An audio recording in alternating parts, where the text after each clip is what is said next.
പിതാവിൻ്റെയും പുത്രൻ്റെയും പരിശുദ്ധാത്മാവിൻ്റെയും നാമത്തിൽ ആമേൻ. യേശുവിൽ പ്രിയ ദൈവജനമേ, ജീവൻ്റെ കവാടം എന്ന ഈ പ്രോഗ്രാമിൽ ഇന്ന് നമ്മൾ കേൾക്കുക നമുക്ക് കിട്ടിയ ബോധ്യം മറ്റുള്ളവർക്ക് പകരുക എന്നതാണ്. എന്ന് പറഞ്ഞാൽ സുവിശേഷവേല ചെയ്ത് നമ്മളും ആത്മാക്കളെ നേടുക എന്നുള്ള വലിയ യേശുവിൻ്റെ ആഗ്രഹത്തിലേക്ക് കടന്നു വരിക എന്നുള്ളതാണ്. നമുക്കറിയാം, ഉദ്ധിതനായ യേശുവിൻ്റെ അന്തിമ അഭിലാഷം എന്ത് എന്ന് ചോദിച്ചാൽ നമ്മളിങ്ങനെ വായിക്കുകയാണ്. മർക്കോസിന്റെ സുവിശേഷം 16-ാം അധ്യായം 15-ാം വാക്യം. നിങ്ങൾ ലോകത്തെമ്പാടും പോയി സകല സൃഷ്ടികളോടും എൻ്റെ സുവിശേഷം പ്രസംഗിക്കുവിൻ. പ്രിയപ്പെട്ടവരെ, യേശുവിൻ്റെ ആഗമന ഉദ്ദേശം, യേശു ജീവിതകാലത്ത് പ്രസംഗിച്ച കാര്യം, മുദ്ധിനായ യേശുവിൻ്റെ ഉയർപ്പിന് ശേഷമുള്ള അന്തിമ അഭിലാഷം എന്നോടും നിങ്ങളോടും ഒരു കൽപ്പനയായി നമ്മൾക്ക് തന്നിട്ടാണ് യേശു പോയിരിക്കുന്നത്. എന്താ ചെയ്യേണ്ടത്? നിങ്ങൾ ലോകത്തെമ്പാടും പോയി ഈ സ്വർഗരാജ്യത്തിൻ്റെ സുവിശേഷം പ്രസംഗിക്കുക, നിത്യരക്ഷയെക്കുറിച്ച് ബോധ്യം കൊടുക്കുക. യേശു പ്രിയപ്പെട്ടവരെ, അന്ന് 2000 വർഷങ്ങൾക്ക് മുമ്പ് യേശു ശിഷ്യനായ തോമാസ് ലീഹ ഈ ഭാരതത്തിൽ വന്ന് സൽപ്രവൃത്തി ചെയ്തുകൊണ്ടല്ല, യേശുവിൻ്റെ സുവിശേഷം പ്രസംഗിച്ചുകൊണ്ടാണ്, യേശുവിൻ്റെ അന്തിമ കൽപ്പന സ്വീകരിച്ചുകൊണ്ടാണ് ഞാനും നിങ്ങളും യേശുവിനെ ഇടവന്നത്, സ്വർഗത്തെക്കുറിച്ച് പ്രത്യാശ ലഭിച്ചത്. പ്രിയപ്പെട്ടവരെ, അങ്ങനെ അന്ന് 2000 വർഷങ്ങൾക്ക് മുമ്പ് ഈ വിശ്വാസം ഈ കേരളത്തിൽ, ഈ ഭാരതത്തിൽ വന്നെങ്കിൽ ഇന്നും 2.5% ആൾക്കാരാണ് ഈ ഭാരതത്തിൽ യേശുവിനെ അറിഞ്ഞത്. യേശുവിൻ്റെ പാപക്ഷമ സ്വീകരിച്ചവർ, സ്വർഗത്തെക്കുറിച്ച് ബോധ്യമുള്ളവർ. എന്താണ് ഇതിൻ്റെ കാരണം? നമ്മൾ കേരളത്തിൽ ഒരുപാട് പേര് യേശുവിന് വേണ്ടി ജോലി ചെയ്യുന്നവരുണ്ട്, യേശുവിന് വേണ്ടി കഷ്ടപ്പെടുന്നവരുണ്ട്, യേശുവിൻ്റെ നാമത്തിൽ അധ്വാനിക്കുന്നവരുണ്ട്. പക്ഷേ യേശുവിൻ്റെ അന്തിമ കൽപ്പനയുമായി ബന്ധപ്പെടുത്താതെ, അല്ലെങ്കിൽ യേശുവിൻ്റെ ആഗ്രഹമായി ഇഴുകിച്ചേരാതെ, ചില സ്വാർത്ഥ ലാഭങ്ങൾക്കും സന്തോഷങ്ങൾക്കും ചില പണക്കൊതിയും ഒക്കെ നമ്മുടെ ഉള്ളിലുള്ളതുകൊണ്ട് ഈ ആത്മാക്കളെ നേടാൻ നമുക്ക് സാധിക്കുന്നില്ല. പ്രിയപ്പെട്ടവരെ, അന്തിമവിധിയിൽ ഇങ്ങനൊരു ചോദ്യം ഉണ്ടാകാൻ സാധ്യതയുണ്ട്. തീർച്ചയായിട്ടും ഉണ്ടാകുമെന്ന് ഞാൻ പ്രതീക്ഷിക്കുക. നീ ഈ ഭൂമിയിൽ യേശുവിനെ അറിഞ്ഞു, കൊള്ളാം, നല്ല കാര്യം. നീ എത്ര ആത്മാക്കളെ നേടി? നീ എൻ്റെ സുവിശേഷം എത്രയോട് പറഞ്ഞു? എൻ്റെ അന്തിമ കൽപ്പന നീ ഏറ്റെടുത്തോ? നീ സ്വർഗത്തിന് വേണ്ടി പ്രസംഗിച്ചോ? നീ പ്രവർത്തിച്ചോ എന്ന് ചോദിക്കുമ്പോൾ ആ ചോദ്യത്തിന് മുന്നിൽ നമ്മൾ എന്ത് മറുപടി കൊടുക്കും? എന്തു പറയും? പത്രോസ് ചോദിക്കാമാണ് ചോദ്യമാ. അപ്പോൾ ചിലപ്പോൾ നമ്മൾ പറയേണ്ടി വരും, 1000 റബ്ബർ വെച്ചു. നിന്നോട് ചോദിച്ചതല്ല നീ എത്ര ആത്മാക്കളെ നേടി, നീ എത്ര പേർക്ക് സ്വർഗത്തിന് സുവിശേഷം കൊടുത്തു. 500 തെങ്ങ് വെച്ചു. ചോദിച്ചൊരു ഉത്തരം പറ, നീ എത്ര ആത്മാക്കളെ നേടി, എത്ര പേർക്ക് വിശുദ്ധിയെക്കുറിച്ച് സ്വർഗത്തെക്കുറിച്ച് പ്രത്യാശ കൊടുത്തു. അപ്പോഴാണ് നമ്മൾ പതറാൻ പോണേ. യേശു പ്രിയപ്പെട്ട സുവിശേഷക, യേശു പ്രിയപ്പെട്ട യേശു ശിഷ്യ, വിശ്വാസി, നിന്റെ ജീവിതത്തിൽ യേശുവിൻ്റെ വചനം പ്രസംഗിക്കാനുള്ള ഒരു കടമയുണ്ട്. നിന്റെ കടമ ദൈവം ഏൽപ്പിച്ച കടമയാണ്. ആ ബോധ്യത്തോടെ ആത്മാക്കൾക്ക് വേണ്ടി ഒരു വലിയ ദാഹം നിന്റെ മനസ്സിൽ ജനിക്കുന്നില്ലെങ്കിൽ നീ യഥാർത്ഥത്തിൽ വിശ്വാസിയല്ല. നീ പാർട്ടി ഒന്ന് വോട്ട് ചെയ്യുന്നത് മറ്റൊരു പാർട്ടിക്ക്. നീ യേശുവിൽ വിശ്വാസി അല്ല എന്നുള്ള പൂർണ്ണ ബോധത്തിലേക്ക് തിരിച്ചു വന്നുകൊണ്ട് യഥാർത്ഥത്തിൽ യേശുവിൻ്റെ ആഗ്രഹങ്ങൾ ഹൃദയത്തിൽ സ്വീകരിച്ചുകൊണ്ട് പാപത്തെയും പാപപരിമാനങ്ങളെയും പാപസന്തോഷങ്ങളെയും പുറത്തുപേക്ഷിച്ചുകൊണ്ട്, പ്രിയപ്പെട്ടവരെ, യേശു ജനിച്ചത് നമ്മൾ കുറച്ചു പേർക്ക് വേണ്ടി മാത്രമല്ല എന്നുള്ള ബോധ്യത്തോടെ യേശുവിൻ്റെ വചനമറിയാതെ പാപത്തിലും മദ്യത്തിലും നിരാശയിലും മറ്റ് രോഗങ്ങളിലും കഷ്ടപ്പെടുന്ന, ഒരുപാട് നിരാശയിൽ കഴിയുന്ന, ആത്മഹത്യയിലേക്ക് നയിക്കപ്പെടുന്ന ഒരുപാട് ജീവിതങ്ങൾ ഇന്ന് ഈ ഭൂമിയിൽ, കേരളത്തിൽ, ഈ ഭാരതത്തിലുള്ളപ്പോൾ അവരുടെ കാര്യത്തിൽ ഒരു താല്പര്യമില്ലാതെ, അവരുടെ ആത്മാവിൻ്റെ കാര്യത്തിൽ ശ്രദ്ധയില്ലാതെ നിങ്ങൾ ജീവിക്കുന്നെങ്കിൽ ദൈവ തിരുസന്നിധിയിൽ കണക്ക് കൊടുക്കേണ്ടി വരും. ഞാൻ ഓർക്കുകയാണ്, എൻ്റെ അറിവിൽപ്പെട്ട ഒരു സംഭവം എൻ്റെ മനസ്സിലേക്ക് വരികയാണ്. 1993 വെല്ലൂർ ഹോസ്പിറ്റലിൽ പോകേണ്ട ഒരു അവസരം വന്നു. ആ സമയത്ത് അവിടെ ചാപ്പലിൽ എന്നെ പരിചയപ്പെട്ട കുറേ ആൾക്കാർ എൻ്റെ അടുത്ത് വന്നു. നിങ്ങൾ ആ ഡിവൈനിൽ പ്രസംഗിക്കുന്ന ഔസപ്പച്ചനല്ലേ? ഞാൻ പറഞ്ഞതെ. അപ്പോൾ ഞങ്ങളുടെ ഒരു അനാഥാലയത്തിലേക്ക് നിങ്ങൾ വരണം. അവിടെ 93 വൃദ്ധർ വളരുകയാണ്. ഈ 93 വൃദ്ധരും അവർ അസ്വസ്ഥരാണ്. നിങ്ങളുടെ ഡിവൈൻ ധ്യാനകേന്ദ്രത്തിലൊക്കെ 5000-10000 ആൾക്കാർ വരുന്നു. അവരെല്ലാം ദൈവത്തെ സ്തുതിച്ച് ആരാധിക്കുന്നു. അവരെല്ലാം ഈശോയുടെ സ്നേഹത്തിൽ നിറഞ്ഞു ജീവിക്കുമ്പോൾ ഞങ്ങളുടെ സുവിശേഷ വേലയിൽ ഈ 93 പേര് അസ്വസ്ഥരാണ്. ഞങ്ങൾ മാസത്തേക്ക് 50,000 രൂപയുടെ ഭക്ഷണം അവർക്ക് കൊടുക്കുന്നുണ്ട്. ഭക്ഷണം കൊടുത്ത് ഞങ്ങളും പടുത്തു, കഴിച്ച് അവരും മടുത്തു. അവരിപ്പോൾ ഞങ്ങളോട് ചീത്ത വിളിക്കുക, കഞ്ചാവ് കൊണ്ടുപോവാ, സിഗരറ്റ് കൊണ്ടുപോവാ, വീട് കൊണ്ടുപോവാ, മുറുക്കാൻ കൊണ്ടുപോവാ എന്ന് പറഞ്ഞ് ഇവർ ഞങ്ങളെ പേടിപ്പിക്കുക. എന്താ ചെയ്യേണ്ടെന്ന് അറിയില്ല ബ്രദറെ, നിങ്ങൾ അങ്ങോട്ട് വരണം, ഒന്ന് പ്രാർത്ഥിക്കണം. പ്രിയപ്പെട്ടവരെ, അവരുടെ ക്ഷണം സ്വീകരിച്ചുകൊണ്ട് ഞാൻ പ്രാർത്ഥിക്കാൻ ചെന്നു. തമിഴ് എനിക്ക് വശമില്ല എങ്കിൽ പോലും ഞാൻ അവരുടെ കാര്യങ്ങളെല്ലാം ഈ മലയാളികളായ ഈ വ്യക്തികളോട് അറിഞ്ഞപ്പോൾ ഞാനിങ്ങനെ ചോദ്യം ചോദിച്ചു, എത്ര വർഷമായി തുടങ്ങിയിട്ട്? 10 വർഷമായി. അപ്പോൾ ഇതിനു മുമ്പ് എത്ര മരണം സംഭവിച്ചു? ഇവിടെ വൃദ്ധർ മരിക്കും, രോഗികൾ മരിക്കും, 100ഓളം പേര് മരിച്ചു. 93 പേര് ഇപ്പോൾ ജീവിക്കുന്നു. ഞാൻ ഒരു ചോദ്യം ചോദിച്ചു, ഈ മരിച്ച ഈ 100 ആൾക്കാർ അവരുടെ ആത്മാവിൻ്റെ കാര്യം എന്ത് പറയുന്നു? അവരുടെ ആത്മാക്കൾ സ്വർഗത്തിലെത്തിയിട്ടുണ്ടാവുമോ? നിത്യജീവനിലേക്ക് പ്രവേശിച്ച് കാണുമോ? അപ്പോഴാണ് അവർ ആത്മാവിൻ്റെ കാര്യം ശ്രദ്ധിക്കുന്നത്. പ്രിയപ്പെട്ടവർ, ആത്മാവിൻ്റെ കാര്യം അന്നേരം ശ്രദ്ധിക്കുന്നത്. അവരങ്ങനെ ചിന്ത അവർക്ക് വരുന്നില്ല. ഞാൻ ചോദിച്ചു, നിങ്ങൾ എന്തുകൊണ്ടാണ് ഇങ്ങനെ സുവിശേഷം ചെയ്യുന്നത്, ഈ സുവിശേഷം അവരെ തിരഞ്ഞെടുത്തത്?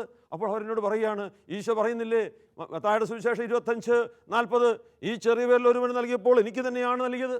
ഈ ചെറിയവരിൽ ഒരുവന് നീ ഭക്ഷണം നൽകിയപ്പോൾ, അവർക്ക് വസ്ത്രം നൽകിയപ്പോൾ, മരുന്ന് നൽകിയപ്പോൾ നീ എനിക്ക് തന്നെയാണ് നൽകിയെന്നുള്ള വചനത്തിൻ്റെ വെളിച്ചത്തിലാണ് ഞങ്ങൾ ചെയ്യുന്നത്. ഞാൻ ചോദിച്ചു, ശരി, അതുവഴി നിങ്ങൾ വിശുദ്ധരാവും, സ്വർഗത്തിൽ പോകും. പക്ഷേ നിങ്ങളുടെ ഭക്ഷണം കഴിക്കുന്നവർ, നിങ്ങളുടെ ആഹാരം കഴിക്കുന്നവർ സ്വർഗത്തിൽ പോകുന്ന അവിടെ പറയുന്നില്ല. നിങ്ങളുടെ ഭക്ഷണം കൊടുത്തവർ, അത് സ്വീകരിച്ചവർ സ്വർഗത്തിലെത്തുമെന്ന് അവിടെ പറയുന്നില്ല. യേശു മരിച്ച് നിങ്ങൾക്ക് വേണ്ടി മാത്രമല്ല, ആ 100 ആത്മാക്കൾക്കും വേണ്ടി കൂടിയാണ്. നിങ്ങളവർക്ക് യേശുവിനെ കൊടുത്തില്ല, യേശുവിൻ്റെ വചനം കൊടുത്തില്ല, യേശുവിൻ്റെ ശരീര രക്തം കൊടുത്തില്ല, അവർക്ക് വിശ്വാസം കൊടുത്തില്ല. നിങ്ങൾ ഇപ്പോൾ പ്രതികളാണ്. പ്രിയപ്പെട്ടവരെ, അവരോട് ഞാൻ വീണ്ടും പറഞ്ഞു, ഇങ്ങനെ ധാരാളം പേര് ഈ ഭൂമിയിൽ വസ്ത്രം കൊടുക്കുന്നുണ്ട്, ഭക്ഷണം കൊടുക്കുന്നുണ്ട്. എനിക്കറിയാവുന്ന വലിയൊരു കള്ളക്കടത്തുകാരൻ, അയാളുടെ സ്വർണം ഈ കേരളത്തിലെത്തുമ്പോൾ ദുബായിൽ നിന്ന് വരുന്ന സ്വർണ്ണമാണ്. അപ്പോൾ അവിടെ 5000 പേർക്കാണ് ഭക്ഷണം കൊടുക്കുക. അപ്പോൾ ആ കള്ളക്കടത്തുകാരൻ്റെ ഭക്ഷണവും നമ്മുടെ ഭക്ഷണവും തമ്മിൽ എന്താ മാറ്റം? യേശു, പ്രിയപ്പെട്ട സഹോദര, നിത്യജീവനെക്കുറിച്ച് ബോധ്യമില്ലെങ്കിൽ, സ്വർഗത്തെക്കുറിച്ച് ബോധ്യമില്ലെങ്കിൽ, ആത്മരക്ഷാപരിധി ചിന്തിക്കുന്നെങ്കിൽ, ആത്മാക്കൾക്ക് വേണ്ടി ദാഹമില്ലെങ്കിൽ, നിന്റെ സുവിശേഷ വേല ഒരു വേലത്തരമാണ്. യൂദാസിനുണ്ടായിരുന്നു ഈ വേല, യൂദാസിനുണ്ടായിരുന്നു. അതാ യോഹന്നാൻ 12 നമ്മൾ കാണുന്നുണ്ട്. ആ പാപിനിയായ സ്ത്രീ അവൾ കരഞ്ഞുകൊണ്ട് ഓടി വന്നു, യേശുവിൻ്റെ പാദാന്ത്യത്തിലിരുന്ന് യേശുവിൻ്റെ പാദങ്ങൾ അവരുടെ കണ്ണീരുകൊണ്ട് കഴുകി, അവർ തലമുടി കൊണ്ട് തുടച്ചു. അവർ 300 ദനാറയുടെ സുഗന്ധതൈലം അവൾ യേശുവിൻ്റെ മേൽ പരട്ടി.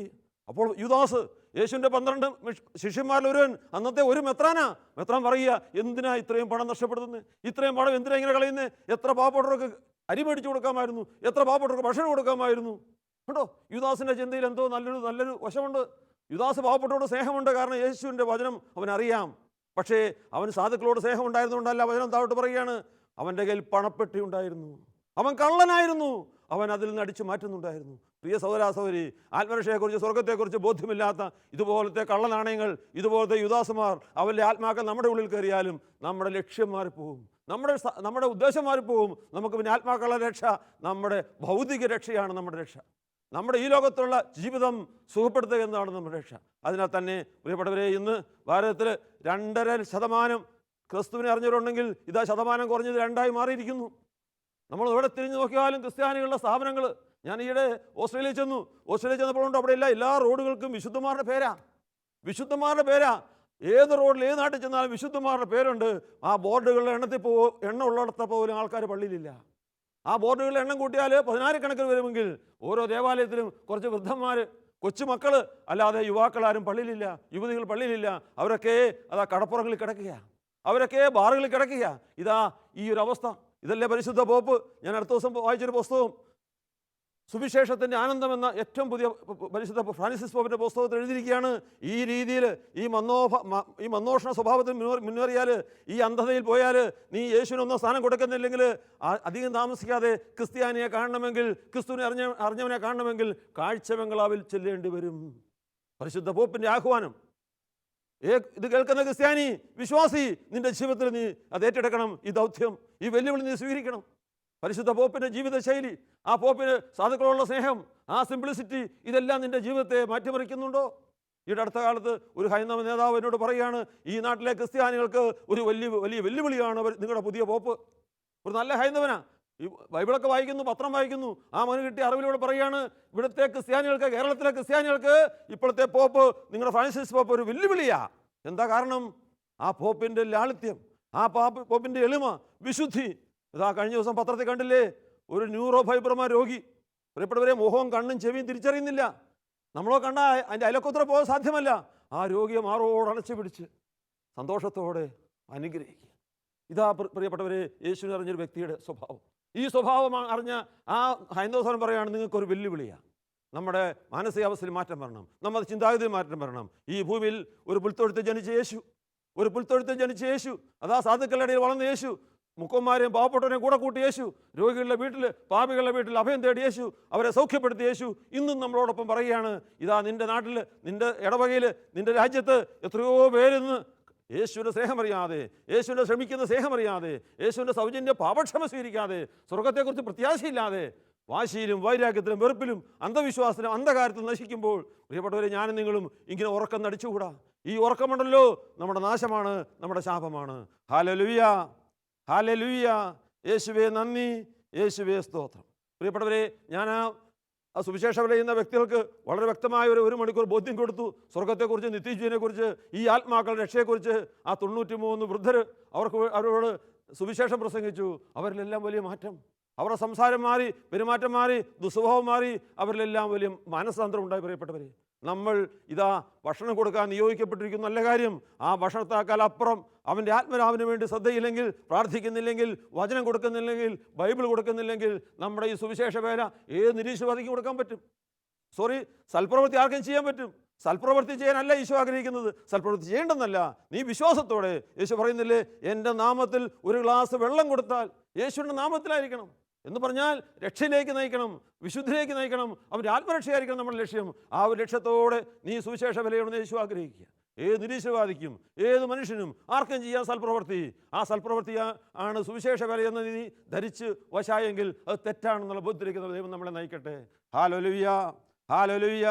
യേശുവേ നന്ദി, യേശുവേ സ്തോത്രം. പ്രിയപ്പെട്ടവരെ, റോമാ സുവിശേഷം, റോമാലേഖനം 10:17, റോമ 10:17 ഇങ്ങനെ പറയുകയാണ്, ആകയാൽ വിശ്വാസം കേൾവിയിൽ നിന്നും, കേൾവി ക്രിസ്തുവിനെ കുറിച്ചുള്ള പ്രസംഗത്തിൽ നിന്നുമാണ്. വേറൊരു മാർഗമില്ല പ്രിയപ്പെട്ടവരെ. ദൈവത്തിൻ്റെ വചനം പ്രഘോഷിക്കല്ലാതെ, യേശുവിൻ്റെ വചനം പ്രസംഗിക്കല്ലാതെ ഈ വിശ്വാസം കൊടുക്കാൻ പല വിശ്വാസം ലോകത്തുണ്ട്. അതിൽ യേശു വിശ്വാസം കൊടുക്കണമെങ്കിൽ ഞാനും നിങ്ങളും സുവിശേഷം വായിക്കണം, സുവിശേഷം ധ്യാനിക്കണം, സുവിശേഷം പറയണം, അല്ലാതെ മറ്റൊരു മാർഗമില്ല എന്ന് ബൈബിൾ പറയുമ്പോൾ ചിലരെങ്കിലും പറയുകയാണ്, നിൻ്റെ സൽപ്രവൃത്തിയിലൂടെ, നിൻ്റെ നല്ല ജീവിതത്തിലൂടെ, നിൻ്റെ സാക്ഷ്യത്തിലൂടെ.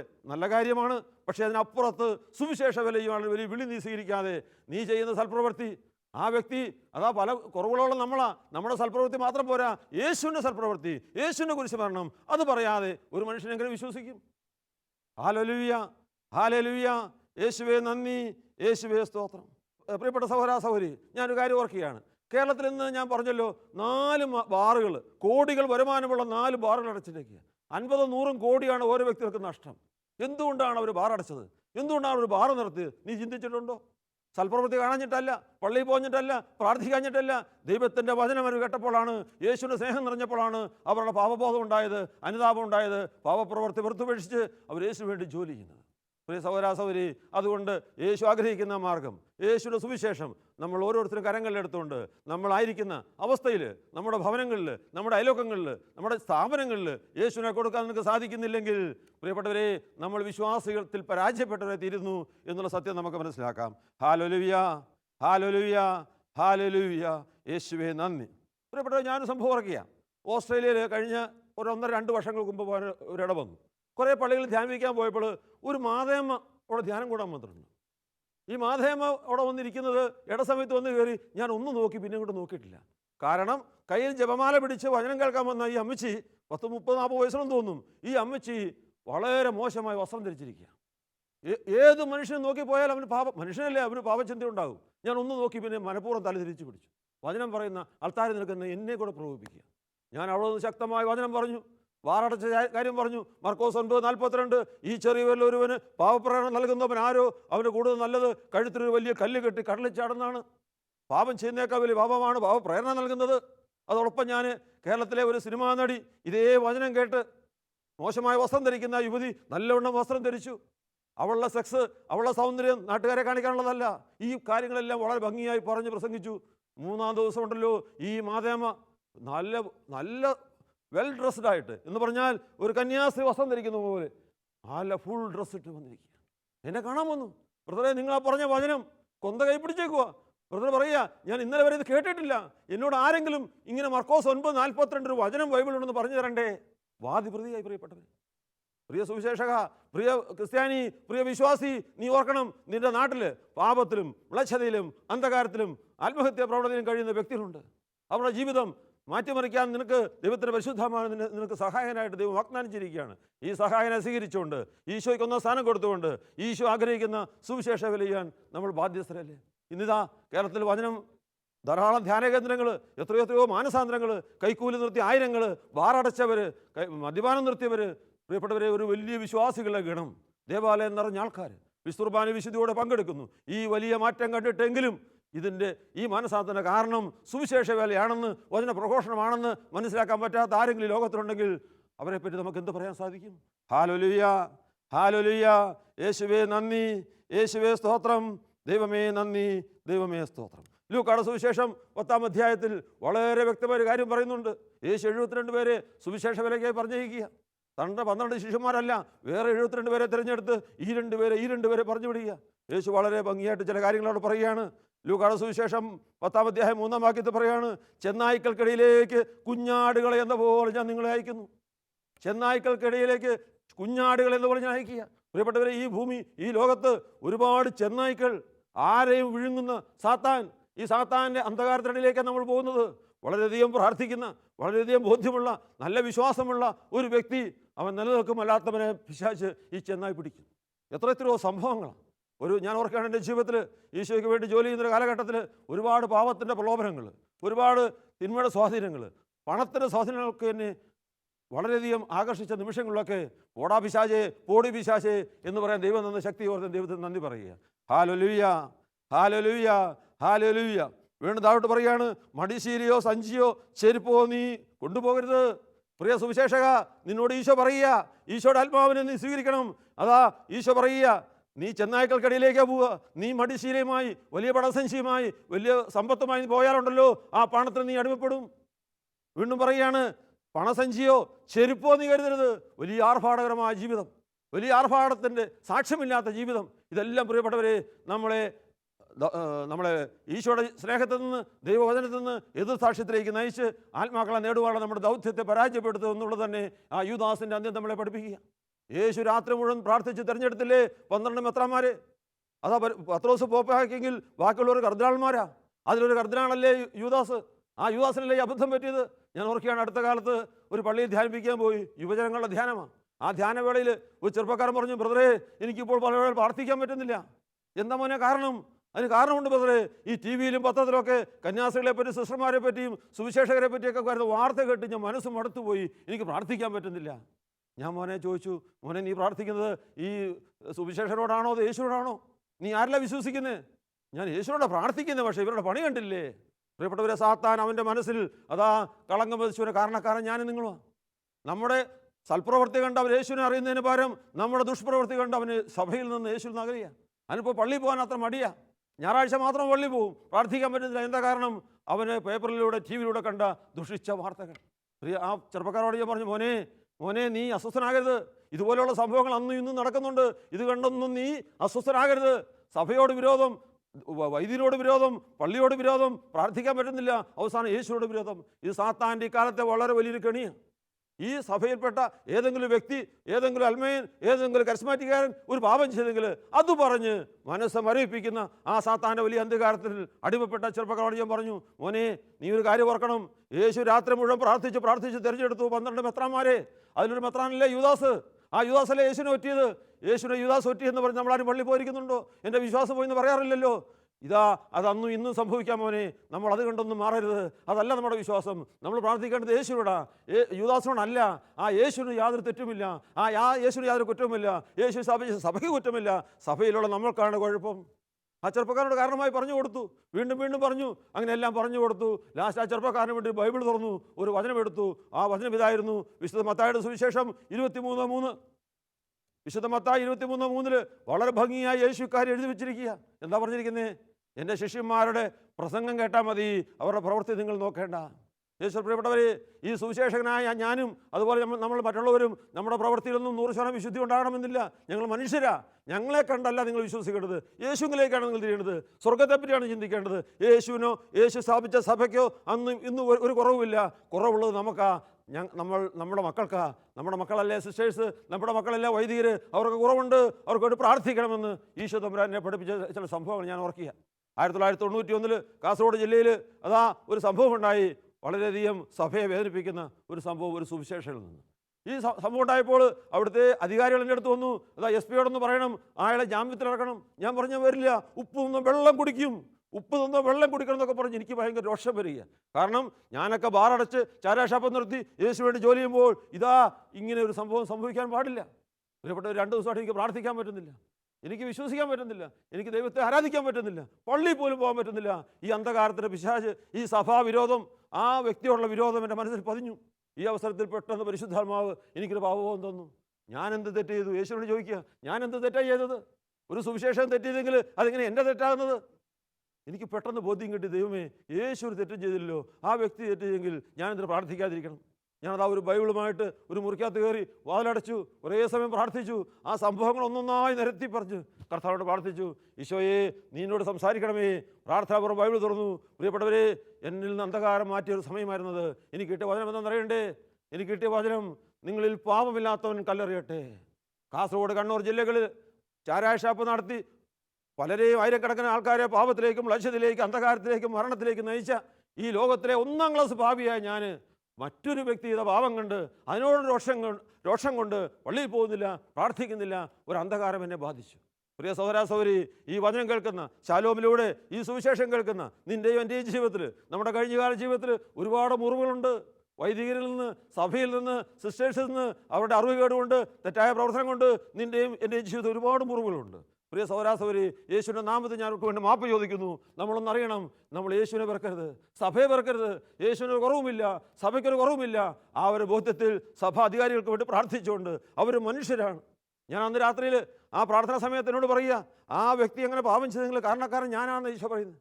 ഞാൻ ആ മനുഷ്യനെ കണ്ടിട്ട് പോലുമില്ല. ഞാൻ ചോദിച്ചു, ഈശോ അതെങ്ങനെ അങ്ങനെയാകുന്നത്? നീ ഒരു മനുഷ്യനല്ലേ, നിനക്കുമില്ലേ പാപചിന്തകൾ? നീ ആ വ്യക്തിക്ക് വേണ്ടി ആത്മാർത്ഥമായി നീ പ്രാർത്ഥിച്ചില്ല, അതുകൊണ്ടാണ് ആ വ്യക്തി പാപം ചെയ്തത്. പ്രിയപ്പെട്ടവരെ, അന്ന് മുതൽ ഇന്ന് വരെ വൈദ്യർക്കെതിരെ കുറ്റം പറഞ്ഞതിൻ്റെ സ്വഭാവത്തിൽ നിന്ന് മാറി എന്ന് തന്നെയല്ല, എല്ലാ ദിവസവും വൈദ്യർക്ക് വേണ്ടി, സിസ്റ്റേഴ്സിന് വേണ്ടി പ്രാർത്ഥിക്കാൻ പരിശുദ്ധാത്മാവിനെ ശക്തിപ്പെടുത്തി. ഹല്ലേലൂയ, ഹല്ലേലൂയ. യേശുവേ നന്ദി, യേശുവേ സ്തോത്രം, ദൈവമേ നന്ദി, ദൈവമേ സ്തോത്രം. പ്രിയപ്പെട്ടവരെ, ഞാൻ അടുത്ത കാലത്ത് പരിചയപ്പെട്ട ഒരു വ്യക്തി സുവിശേഷത്തിൻ്റെ പേരിൽ എന്നോട് പിണങ്ങി. ആ വ്യക്തി വിശ്വസിക്കുന്ന വിശ്വാസത്തിനെതിരെ ഞാൻ സംസാരിച്ചു എന്നൊക്കെ തോന്നി. നല്ല മനുഷ്യനാണ്. മദ്യപാനം നിർത്തി, ബ്ലേഡ് കമ്പനി നിർത്തി, യേശുവിൻ്റെ ആത്മാവ് മനുഷ്യർ പ്രവർത്തിക്കുന്നുണ്ട്. യേശു മരിച്ചത് കുറച്ച് ക്രിസ്ത്യാനികൾക്ക് വേണ്ടി മാത്രമല്ല, ലോകത്തെമ്പാടുമുള്ള ജാതി മതഭേദമൻ എല്ലാവർക്കും വേണ്ടിയാണ്. യേശു ക്രിസ്തുമതം സ്ഥാപിച്ചിട്ടില്ല, യേശു ക്രിസ്തുമത സ്ഥാപകനല്ല. ക്രിസ്തു സ്ഥാപിച്ചത് പരിശുദ്ധ കത്തോലിക്ക സഭയാണ്. ഈ ഒരു ബോധ്യമെല്ലാം ഞാൻ പറഞ്ഞു. ആ മനോട് പിരിഞ്ഞു. പക്ഷേ അയാൾക്ക് പലതും ഇഷ്ടപ്പെട്ടില്ല. എന്നോട് ചൂടായി. നിങ്ങൾ മതം മാറ്റുന്ന ആ വ്യക്തിയാണെന്ന്, നിങ്ങളൊക്കെ കഴുത്ത് പൂശണം എന്ന് പറഞ്ഞ് എന്നെ പേടിപ്പിക്കുക. ഞാൻ ചുമ്മാ ചിരിച്ചോണ്ട് നിന്നു. ഞാൻ അവിടെ ചിരിച്ചോണ്ട് നിന്നു. കുറേ ചീത്ത വിളിച്ചു. അവസാനോട് പറഞ്ഞു, നിങ്ങളെന്താ ചിരിക്കുന്നതെന്ന് ചോദിച്ചു. ഞാൻ പറഞ്ഞു, നിങ്ങൾ അങ്ങനെ കഴുത്ത് പൂശുമ്പോൾ എങ്ങനെയാണ് ചിരിച്ചുകൊണ്ട് മരിക്കേണ്ടതെന്ന് ഓർക്കുകയായിരുന്നു. നിങ്ങളങ്ങനെ കഴുത്ത് പൂശുമ്പോൾ, നിങ്ങളങ്ങനെ എന്നെ കൊല്ലുമ്പോൾ ഒരു അരിശം വരാതെ, പല്ല് കടിക്കാതെ യേശുവേ എന്ന് വിളിച്ച് മരിച്ചാൽ എനിക്ക് സ്വർഗത്തിൽ പോകാൻ ബൈബിൾ പഠിപ്പിക്കുന്നതാണ്. എന്നെ പറഞ്ഞ് നിങ്ങളെ ആരെങ്കിലും പീഡിപ്പിക്കുന്നെങ്കിൽ നിങ്ങൾ ആർത്തുല്ലസിച്ച് തുള്ളിച്ചാടുവിൻ, നിങ്ങളുടെ പേര് സ്വർഗത്തിൽ എഴുതപ്പെട്ടിരിക്കുന്നു. ഈ ഒരു വചനം ഞാൻ പറഞ്ഞ് പ്രാർത്ഥിച്ചു. ഞാൻ മനസ്സിൽ പ്രാർത്ഥിച്ചു. ആ വ്യക്തി പിന്നീടൊന്നും മിണ്ടിയില്ല. പ്രിയപ്പെട്ടവരെ, 6 മാസം കഴിഞ്ഞു, 8-9 മാസം കഴിഞ്ഞപ്പോൾ ഞാനൊരു ദിവസം കടയിൽ ചെല്ലുമ്പോൾ ഞാനവിടെ കാണുകയാണ്. ആ വ്യക്തിക്ക് വേണ്ടി ഞാൻ പ്രാർത്ഥിച്ചെങ്ങനെയെന്നറിയാമോ? ഈശോയെ, ഈ മകനും യേശുവിനെ ഇടവരുത്തണമേ, യേശുവിൻ്റെ സ്നേഹം കൊണ്ട് നിറയ്ക്കണമേ, യേശു ആരെന്ന് ബോധ്യപ്പെടുത്തണമേ എന്ന് പ്രാർത്ഥിച്ചു. 6-8 മാസം കഴിഞ്ഞ് ആ കടയിൽ ഞാൻ നോക്കുമ്പോഴുണ്ടല്ലോ, യേശുവിൻ്റെ രൂപം ഇരിക്കുന്നു, മാതാവിൻ്റെ വിപ്രം ഇരിക്കുന്നു, ക്രൂസിനായ യേശുവിൻ്റെ രൂപമായിരിക്കുന്നു. അയാൾ എന്നോട് ചോദിക്കുകയാണ്, ഔസേപ്പച്ചൻ ചേട്ടാ, നിങ്ങൾ എനിക്ക് വേണ്ടി പ്രാർത്ഥിച്ചായിരുന്നു? ഞാൻ പ്രാർത്ഥിച്ചു. എന്തിനു വേണ്ടിയാണ് പ്രാർത്ഥിച്ചേ? നിങ്ങളന്ന് പറഞ്ഞില്ലേ എന്നെ പൂശണമെന്ന്. ഞാനത് ഭാഗ്യമായി കണക്കാക്കി. നിങ്ങൾ എന്നെ പൂശിയാൽ എനിക്കൊരു ഡയറക്റ്റ് ഫ്ലൈറ്റ് കിട്ടും, സ്വർഗം കിട്ടും, നിത്യജീവൻ കിട്ടും, എനിക്ക് എൻ്റെ ഈശോയെ നേരിട്ട് കാണാമല്ലോ. ഫിലിപ്പിയർ 1:20 പൗലോസ് അപ്പോസ്തലൻ പറയുന്നില്ലേ, എനിക്ക് ജീവിതം ക്രിസ്തുവും മരണം നേട്ടവുമാണ്. ഞാൻ ആ മകൻ്റെ ആത്മാവിന് വേണ്ടി പ്രാർത്ഥിച്ചു. ദൈവമേ, യേശുവേ, നീ കുരിശിൽ പിടഞ്ഞു മരിച്ചത് ഈ മകനും വേണ്ടി കൂടിയാണല്ലോ. ഈ മകൻ യേശുവിനെ ഇടവരുത്തണമേ, ഈ മകൻ്റെ ആത്മരക്ഷ ഉറപ്പുവരുത്തണമേ പ്രാർത്ഥിച്ചു. 6-8 മാസം കഴിഞ്ഞു. ഈ മകൻ എന്നോട് പറയുക, ഞാൻ ജന്മം കൊണ്ട് മറ്റൊരു മതസ്ഥനാണെങ്കിലും ഇപ്പോൾ യേശുവിൻ്റെ ദൈവമാണെന്ന് ഞാൻ ബോധ്യപ്പെടുന്നു. ഹല്ലേലൂയ, ഹല്ലേലൂയ, ഹല്ലേലൂയ.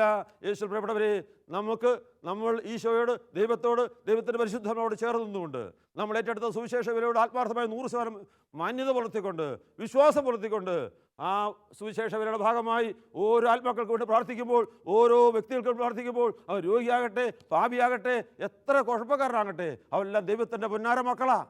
അട്ടയെ പിടിച്ച് ബത്തയെ കിടത്തിയാണെന്ന് ചിലർ പറയാറുണ്ട്. അങ്ങനെ ഒരു അട്ടയില്ല. ഏത് അട്ടയും ദൈവത്തിൻ്റെ മകനാണ്. ഏത് മതസ്ഥനും, ഏത് പാവിയും, ഏത് രോഗിയും, ഏത് എയ്ഡ്സ് രോഗിയും, കള്ളുകുടിയനും, കള്ള് ഷാപ്പുകാരനും അവൻ യേശുവിൻ്റെ ദൈവത്തിൻ്റെ മക്കളാണ്. അവർക്ക് വേണ്ടി നമ്മൾ ആത്മാർത്ഥമായി പ്രാർത്ഥിച്ചാൽ, പ്രിയപ്പെട്ടവരെ, അവർ യേശുവിനെ അറിയും, യേശുവിനെ സ്നേഹം അറിയും. യേശുവിൻ്റെ പരിശുദ്ധാത്മാരുടെ പ്രവർത്തനമാണത്, നമ്മുടെ കഴിവല്ല. Hallelujah, hallelujah. കോഴിക്കോടുണ്ട് ഒരു ചെറുതല ഔസേപ്പച്ചൻ. TV നമ്മൾ ശാലോം TV കണ്ടു. ഈ ഔസേപ്പച്ചനുണ്ടോ എല്ലാ ദിവസവും 10-12 പട്ടണങ്ങളിൽ കയ്യിൽ മൈക്കും പിടിച്ച് സുവിശേഷം പ്രസംഗിക്കുക. ഒരു കയ്യിൽ കൊന്ത, ഒരു കയ്യിൽ മൈക്ക്. യേശുവിൻ്റെ സുവിശേഷം തെരുവിൽ, പട്ടണങ്ങളിൽ പ്രസംഗിക്കുക. പ്രിയപ്പെട്ടവരെ, ഞാനും 1-2 പ്രാവശ്യം കട്ടപ്പന തുടങ്ങിയ പല ടൗണുകളിൽ ഈ മനോടൊപ്പം സുവിശേഷം പ്രസംഗിക്കാൻ പോയി. എനിക്ക് വലിയ സന്തോഷമായി. പരിശുദ്ധ പൗലോസ് പറഞ്ഞിരിക്കുക, ഈ വിശ്വാസത്തിൻ്റെ ആനന്ദം എന്ന പുസ്തകത്തിൽ പരിശുദ്ധ പൗലോസ് വ്യക്തമായി പറഞ്ഞിരിക്കുക, നമ്മൾ പള്ളി വിട്ട് അങ്ങാടിയിലേക്ക് ഇറങ്ങണം, ടൗണിലേക്ക് ഇറങ്ങണം, ജനങ്ങളിലേക്ക് ഇറങ്ങണം, യേശുവിൻ്റെ സുവിശേഷം പ്രസംഗിക്കണം. ഈ പള്ളിയിൽ വചനം മാത്രം വചനം കേട്ടാൽ പോരാ, യേശുവിനെ എല്ലാവരും അറിയണം. പ്രിയ സഹോദരാസഹോദരി, നമ്മുടെ ജീവിതം ഇന്ന് സമ്പത്തോ സൗഭാഗ്യങ്ങളും മറ്റ് പണത്തിൻ്റെ ആസക്തി കൊണ്ടും സ്ഥാനമാനങ്ങൾ കൊണ്ടും മറ്റു പല ബന്ധനങ്ങളിൽപ്പെട്ട് കഴിയുന്ന വ്യക്തിയാണ്. ആത്മാക്കളെ നേടണം. നീ എത്ര ആത്മാവിനെ നേടി? നെഞ്ചത്തെ കൈവച്ച് നീ പറയണം, നീ എത്ര ആത്മാവിനെ നേടി? നീ ഒരു വിശ്വാസി, നീ ഒരു സുവിശേഷകനെങ്കിൽ, ആത്മാക്കൾക്ക് വേണ്ടി പ്രവർത്തിക്കുന്നില്ലെങ്കിൽ, പ്രാർത്ഥിക്കുന്നില്ലെങ്കിൽ നീ വിശ്വാസിയല്ല. നിന്റെ പണി യുദാസിൻ്റെ പണിയാ. യുദാസിൻ്റെ ആത്മാവാണ് നിന്നിൽ പ്രവർത്തിക്കുന്നതെന്ന് ബോധ്യപ്പെട്ടുകൊണ്ട് നീ നരകം ലക്ഷ്യമാക്കി പോകാതെ തിരിയണം, മാനസാന്തരപ്പെടണം, വിശ്വാസത്തിലേക്ക് കടന്നു വരണം. ഹല്ലേലൂയ, ഹല്ലേലൂയ, ഹല്ലേലൂയ. നമുക്കത് പ്രാർത്ഥിക്കാം. കാരണവാനാ നല്ല ദൈവമേ, ഈ ഭാരതത്തിലുള്ള 650 കോടി ജനങ്ങളെ അവിടുത്തെ കരങ്ങളിലേക്ക് സമർപ്പിക്കുന്നതാ. ഈശോയെ, നീ ഒരു മതസ്ഥാപകനല്ലെന്ന്, നീ ഒരു മതവും സ്ഥാപിച്ചിട്ടില്ലെന്ന്, നിൻ്റെ മരണം വഴി ലോകത്തുള്ള സകലരും പാപക്ഷമ സ്വീകരിച്ച് യേശുവിനെ അറിഞ്ഞ് സ്വർഗത്തിലെത്തണമെന്നതിൻ്റെ ആഗ്രഹം പ്രസംഗിക്കുവാൻ ഞങ്ങളെ പഠിപ്പിക്കണമേ.